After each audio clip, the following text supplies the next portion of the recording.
দিনটা ছিল 22শে মে, বৃহস্পতিবার। ইক্কা ঘুম থেকে উঠেই, মানে সকালবেলা ঘুম থেকে উঠেই বলছে, মা পিৎজা খাবো।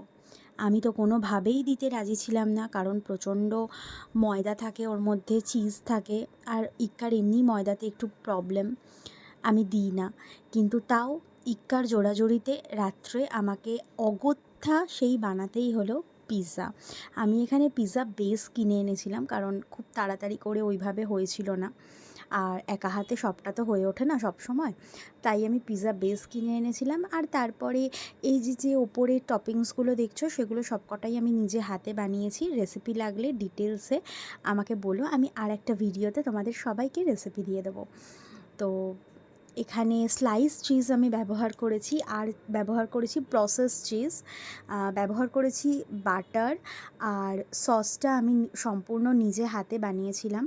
আর চিকেন, ক্যাপসিকাম, পেঁয়াজ, যেগুলো নর্মালি পিৎজাতে থাকে, আমি খুব বেশি ভেজিস দেওয়ার চেষ্টা করিনি, কারণ সবসময় ভেজিস খেতে সবার ভাল লাগে না, আমারও ভালো লাগে না। আর কদিন ধরেই ইক্কা বলছিল যে পিৎজা খাবে, পিৎজা খাবে, কিন্তু এইবার এই সময়টায়, মানে আজকে একেবারেই ইক্কা নাছোড়বান্দা, না ও পিৎজাই খাবে, এই করে ঝগড়া করে দুপুরবেলা ভাত পর্যন্ত খাইনি।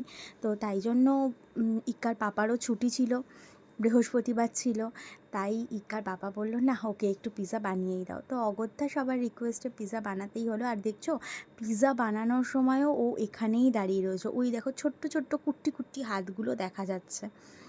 কি ভালোটাই না লাগে যখন বলে ইয়াম্মি। তোমরা ভিডিও শেষে দেখতেই পাবে ওর রিয়াকশানটা। ভীষণ ভীষণ ভীষণ খুশি হয়েছিল, আর ওর খুশিটা দেখে আমিও ভীষণ খুশি হয়েছিলাম।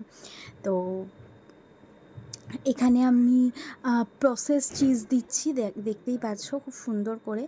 আর দিয়েছিলাম, এই স্লাইস চিজটা না দিলেও হয়, বাট ওভারলোডের জন্য আমি একটু দিয়েছিলাম।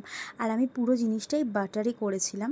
তোমরা চাইলে একটু সাদা তেলও মেশাতে পারো, বাট বাটারে না খুব ভালো লাগে খেতে, তাই জন্য ওই এক আধ দিনের জন্য একটু বাটার খাওয়াই যায়, কোনো অসুবিধা নেই।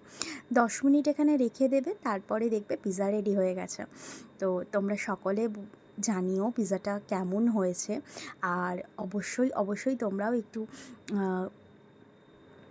বানিয়ে খেও বাড়িতে, আর আমাকে প্লিজ বলো যে কেমন লাগছে। ডিটেলস রেসিপি হলে আমাকে বলবে কমেন্ট বক্সে, আমি ডিটেলস রেসিপি দিয়ে দেবো। আজকের মতন এইটুকুই, দেখা হবে আবার একটা মিনি ব্লগের। Bye bye.